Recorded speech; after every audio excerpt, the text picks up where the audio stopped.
Assalamualaikum warahmatullahi wabarakatuh. Perkenalkan, nama saya Muhammad Saidana Fawas dengan RP 502622115. Nah, di sini saya izin mohon maaf apabila mungkin proporsi dari kamera saya kurang enak, karena di sini saya menggunakan webcam eksternal dikarenakan kamera laptop saya rusak dan saya harus menghadap ke monitor yang saya tuju sekarang. Sebelum dari itu, saya ingin menjelaskan mengenai hasil tugas saya di AS Data Lakehouse. Di sini saya akan menjelaskan terkait adanya pekerjaan dari ETS saya sebelumnya yang saya lanjutkan dengan ada tambahan beberapa unstructured data. Nah, dibuka dengan bagaimana cara saya mendapatkan proses dari dataset unstructured data. Nah, yang pertama-tama saya akan masuk ke bagian website data.bmkg.go.id. Di sini saya bisa mengfetch beberapa wilayah atau subkota yang sudah dibagi dengan Pak FC. Nah, di sini saya kedapatan dengan kode wilayah yaitu 11.02.08.20.30. Nah, di sini saya melakukan fetch atau forecasting selama 15 hari dimulai dari tanggal 29 hingga tanggal 13. Hasil fetch saya sudah saya kelompokkan dalam ini dengan mendapatkan file JSON. Nah, beberapa permasalahan yang saya hadapi adalah ketika saya tidak mendapatkan jam-jam tertentu di hari fetch. Maka dari itu ada selama 3 hari saya akan ada 1 hingga 2 fetch yang saya gunakan hingga menghasilkan 1 hari 8 row atau 8 fetch setiap harinya, sehingga dari data JSON ini sudah saya kelompokkan.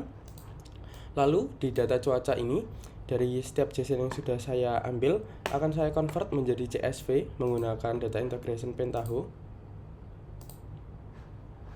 Nah, sebentar.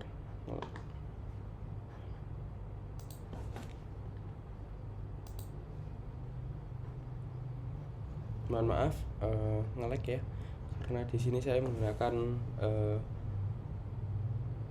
virtual machine dari Windows.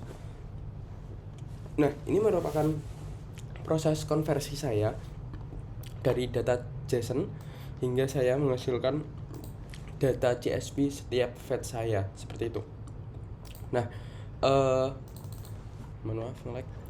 Nah, di sini dari data JSON saya masukkan ke JSON input, lalu dari JSON input saya integrasikan menggunakan hub baru menggunakan CSV output, sehingga dari 5 file CSV output yang sudah saya hasilkan, maka saya mendapatkan beberapa file CSV sebanyak hasil fetch saya, seperti itu.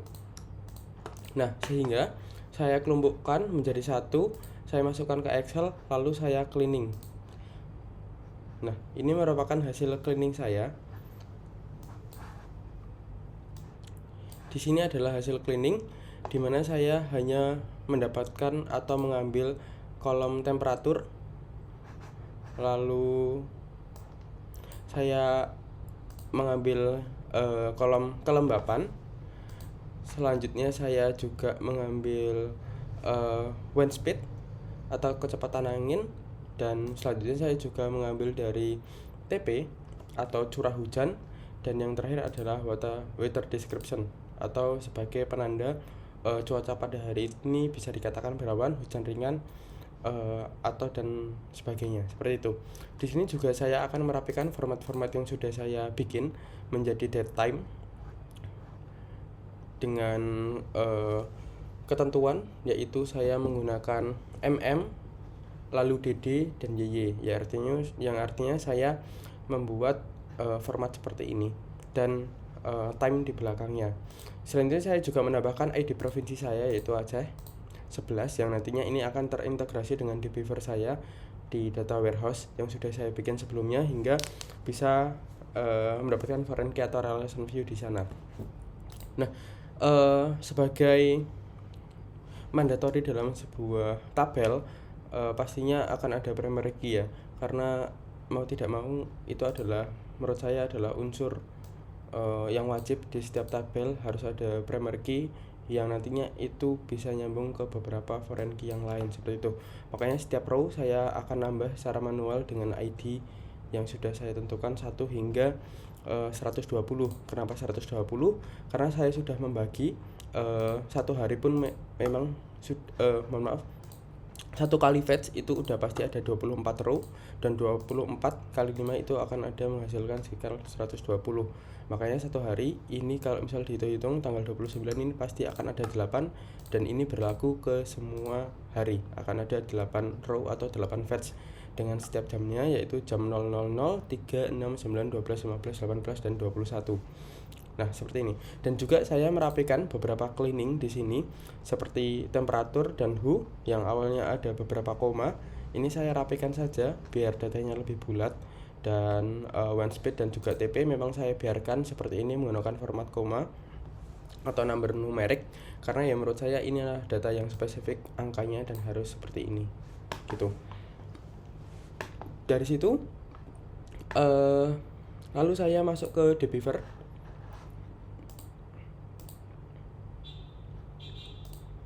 Nah, mohon maaf nge-lag.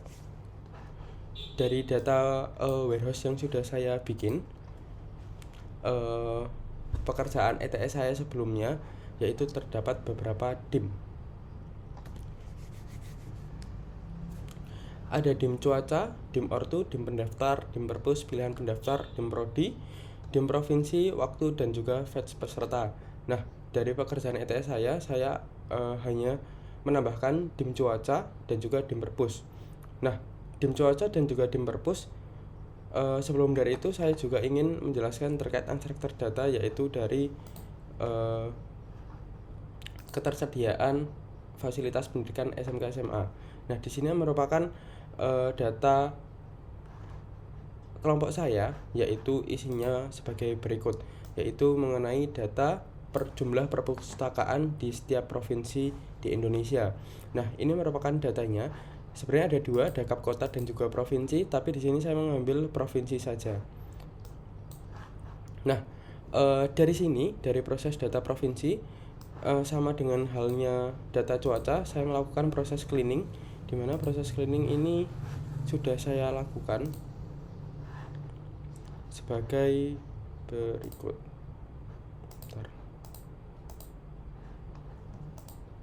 Nah, ini merupakan proses cleaning saya. Di sini saya mengambil ID provinsi juga yang nantinya mungkin saya butuhkan untuk integrasi ke relation view di dalam Debeaver saya.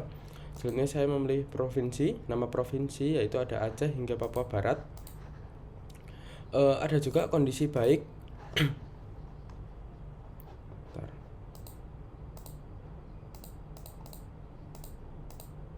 Nah, ada juga kondisi ringan, kondisi sedang, kondisi rusak berat. Di sini saya melakukan proses cleaning, yaitu jumlah total dari setiap kolom yang sudah ada dan dari setiap provinsi. Makanya dari itu saya membuat baru 2 dim baru, yaitu ada dim cuaca dan juga dim perpus. Nah, ini merupakan IR diagram atau relation view dari setiap dim yang sudah saya bikin. Dari mulai fetch, pekerjaan ETS awal saya ada fetch, dim pendaftar, dim ortu, dim pilihan pendaftar, dim prodi, dim waktu. Dim waktu ini nanti akan ada seasonal, di mana nanti measure dari setiap waktu yang sudah saya bikin 2020. Ini nanti akan masuk ke fetch. Seperti itu. Dim ortu juga ini akan sama. Di sini nanti akan saya pilih beberapa kolom seperti pendidikan ortu, penghasilan ortu, jenis ortu, nama ortu, di mana dari dim ortu ini menurut saya adalah bagian tersendiri dari dim pendaftar, karena saya nanti akan butuh beberapa data dari ortu sendiri seperti itu. Dan juga pilihan pendaftar, di sini saya bisa tahu pilihan pendaftar dan prodi yang dia pilih, karena nantinya dari pendaftar nanti kita bisa tahu dia memilih apa seperti itu. Dim prodi juga nanti akan ada beberapa perbandingan prodi yang sudah saya bikin. Dari setiap prodi nanti yang daftar berapa seperti itu. Dan yang paling penting ada dim pendaftar. Dim pendaftar ini saya pilih beberapa kolom seperti ID provinsi yang nantinya saya bisa tahu alamat dari dia di mana aja.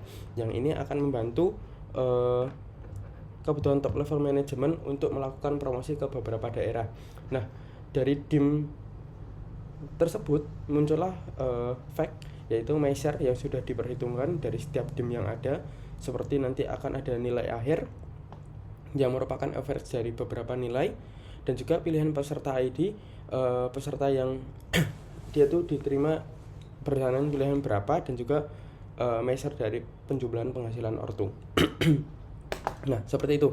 Nah, primary key dari setiap DIM yang ada ini merupakan menjadikan foreign key di fact. Seperti itu. Selanjutnya saya juga membuat DIM provinsi. DIM provinsi ini berguna untuk menyambungkan DIM cuaca dan juga DIM perpus. Oleh karena itu, DIM perpus dan juga DIM cuaca ini bisa dibilang merupakan unstructured data yang saya gabungkan di data warehouse SM 2020. Oleh karena itu, saya harus menggabungkan data unstructured data ini menggunakan foreign key ID provinsi di DIM provinsi yang menjadi primary key, dan di DIM provinsi yang ID provinsi menjadi primary key saya hubungkan di DIM pendaftar dengan ID provinsi yang sebagai foreign key. Seperti itu. Nah, ini merupakan IR diagramnya seperti itu.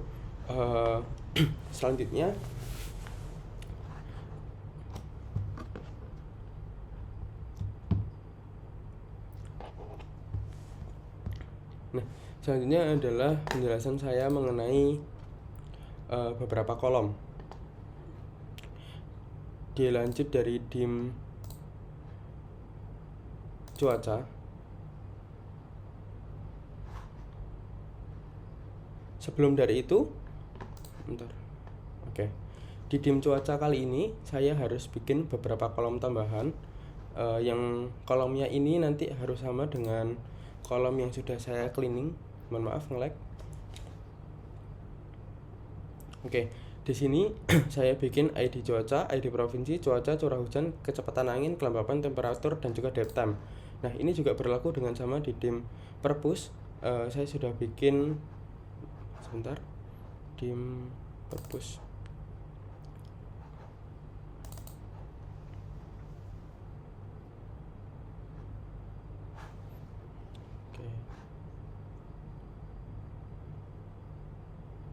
Nah, di DIM perpus kali ini saya juga membuat ID provinsi, nama provinsi, kondisi baik, rusak ringan, rusak sedang, dan rusak berat. Nah, setelah saya membuat kolomnya, maka saya akan memasukkan value dari setiap kolom yang ada di data transformation Pentaho saya.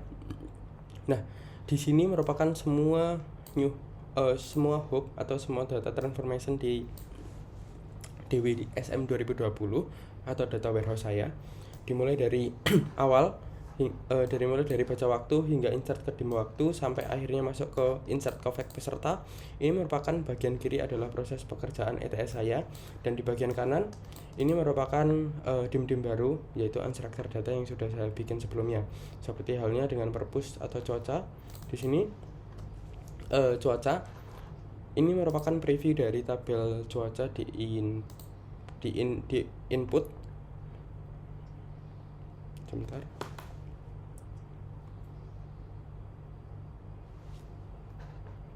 Nah, ini merupakan hasilnya yang nantinya value tersebut akan saya masukkan ke dalam DBeaver atau data warehouse yang sudah saya targetkan. Seperti itu, target yaitu DWSM 2020. Nah, sembari dari itu, ketika sudah masuk semua value-nya dan IR diagram sudah saya pastikan benar, makanya saya langsung masuk ke bagian Power BI.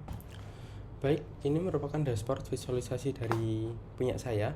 Nah, sebagai permulaan saya izin menjelaskan dashboard ini diperuntukkan untuk peserta yang ingin mendaftar kepada Universitas XYZ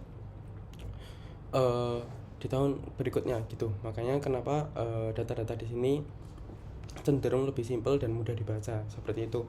Nah, dimulai dari pojok kanan atas seperti metode atau teori piramida terbalik. Saya menggunakan visualisasi dari kanan atas ini, yaitu lebih simpel dulu, baru nanti ke bagian kiri atau bawah lebih kompleks seperti itu. Nah, sebagai permulaan di sini saya menggunakan 6 chart atau 6 grafik dengan 4 card seperti itu. Jadi total ada 10 chart atau 10 grafik. Nah, dimulai dari pojok kanan atas yaitu rata-rata nilai akhir. Rata-rata nilai akhir ini saya menggunakan visualisasi card dengan mengambil kolom dari fact peserta dan average dari nilai akhir. Mohon maaf masih lag. Nah, ini adalah average nilai akhir dengan total sekitar 490,99. Ini merupakan nilai rata-rata dari semua total peserta.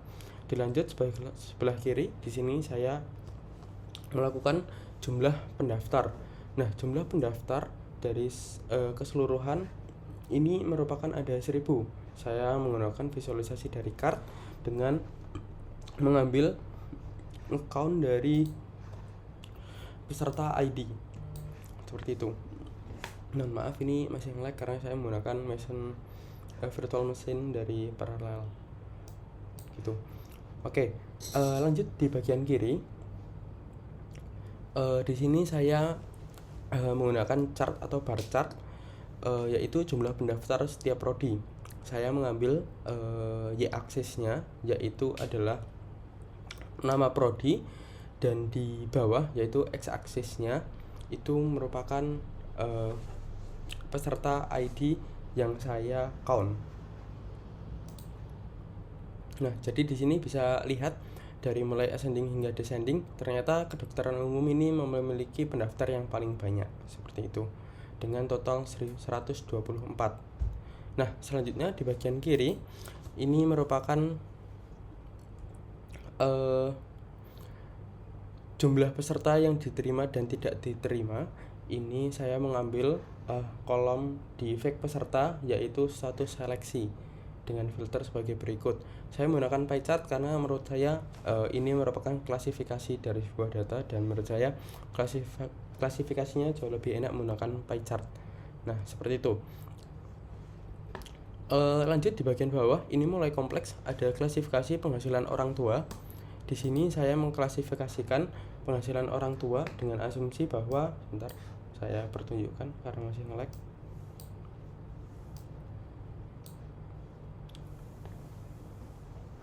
Nah, dari penghasilan orang tua ini saya membuat grup baru bernama penghasilan orang tua grup, yang dimana grup ini sangat membantu saya untuk mengklasifikasikan bagaimananya orang tua ini dikatakan kaya, kurang mampu, atau menengah. Nah, sebentar saya kasih. Nah, ini merupakan klasifikasi yang sudah saya bikin grup. Jadi orang tua ini bisa dikatakan kaya apabila penghasilannya sekitar 10 juta hingga 100 juta, kurang mampu sekian, menengah sekian. Jadi saya melakukan klasifikasi tersebut. Menengah ini sekitar 20 juta hingga 50 juta, kurang mampu ini sekitar 1 juta hingga 10 juta, dan kaya saya klasifikasikan sebanyak 100 juta hingga 1 miliar seperti itu. Nah, maka dari itu klasifikasinya jauh lebih enak. Kaya ini didapatkan 24,6%, sebanyak 246 orang tua yang bisa dikatakan kaya, dan menengah ini sebanyak 374 dengan persentase 37,4% seperti itu.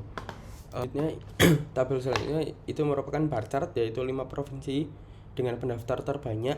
Di sini terdapat Kalimantan Utara dengan sebanyak 36, hingga paling sedikit yaitu Sulawesi Utara sebagai top 5-nya. Nah, di sini di y-aksis saya mendapatkan jumlah peserta dengan saya count, lalu di bagian x-aksis ini merupakan nama provinsi. Dari nama provinsi saya menggunakan filter top n dengan saya mengambil show item sebanyak 5 yang nantinya akan saya tampilkan sebanyak 5 teratas dari setiap pendaftar terbanyak di semua provinsi gitu. Kenapa saya tidak tampilkan semuanya? Karena menurut saya ini terlalu kompleks apabila ditampilkan semuanya, karena tujuannya dengan adanya saya menampilkan 5 provinsi terbanyak, harapannya dari pendaftar atau peserta yang bisa mengikuti atau memasuki universitas XYZ, dia bisa mengetahui ternyata pendaftar yang paling banyak ini dari provinsi mana aja, sehingga dia bisa melakukan beberapa strategi seperti itu. Nah, selanjutnya di bagian kanan ini merupakan sudah masuk ke data unstructured saya, yaitu ada data cuaca dan juga kondisi perpustakaan dari setiap provinsi.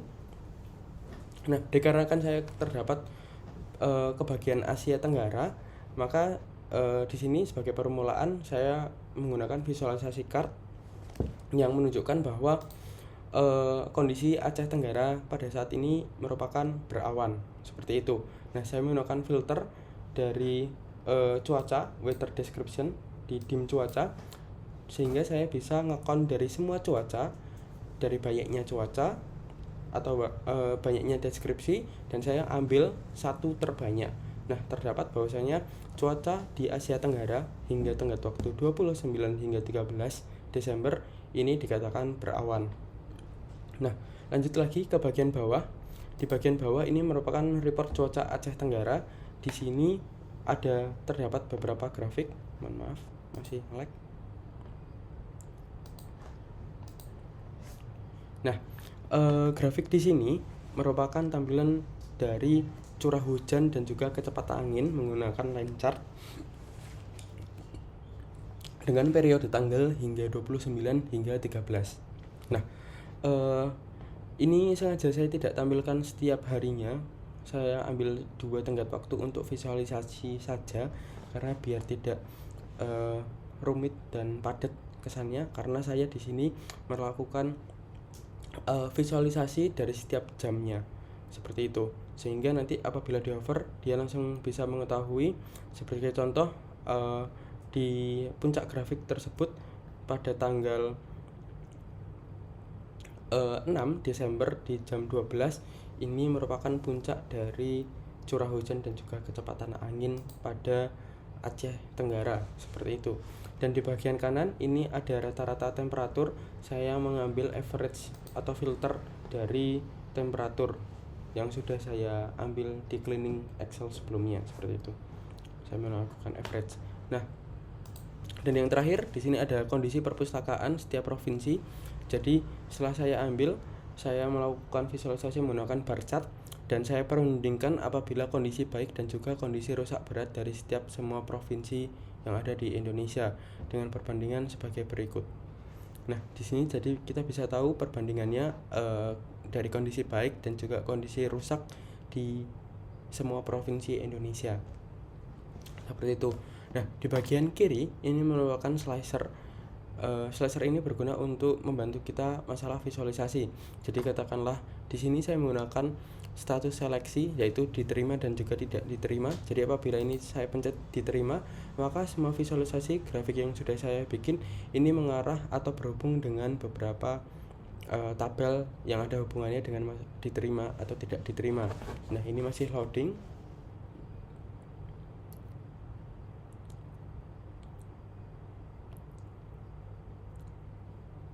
Nah, jadi di sini bisa mengetahui bahwasannya yang diterima ini jumlahnya sebentar, mohon maaf.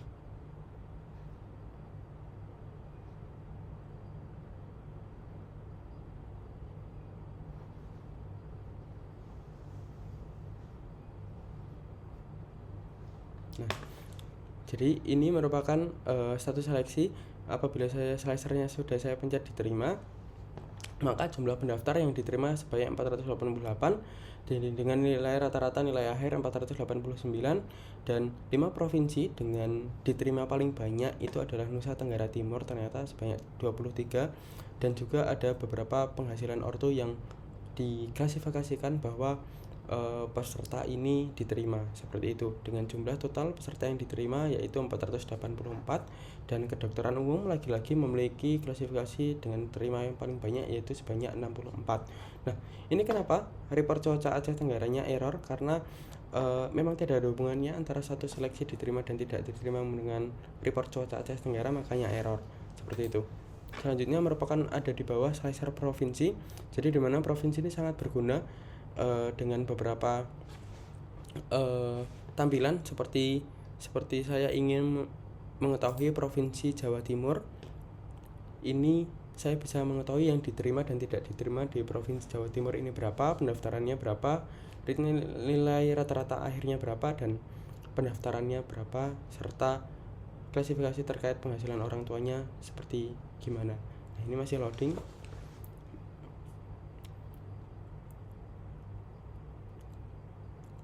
Nah, seperti berikut. Ini merupakan visualisasi apabila Provinsi Jawa Timur saya klik menggunakan slicer dengan tampilan diterimanya ini sebanyak 12 dan tidak diterimanya sebanyak 16. Nah, dengan jumlah pendaftar sebanyak 28. Nah, baik, sekian dari saya Muhammad Syahdan Fawas dengan NPM 502622215. Mohon maaf apabila banyak kurangnya. Wassalamualaikum warahmatullahi wabarakatuh.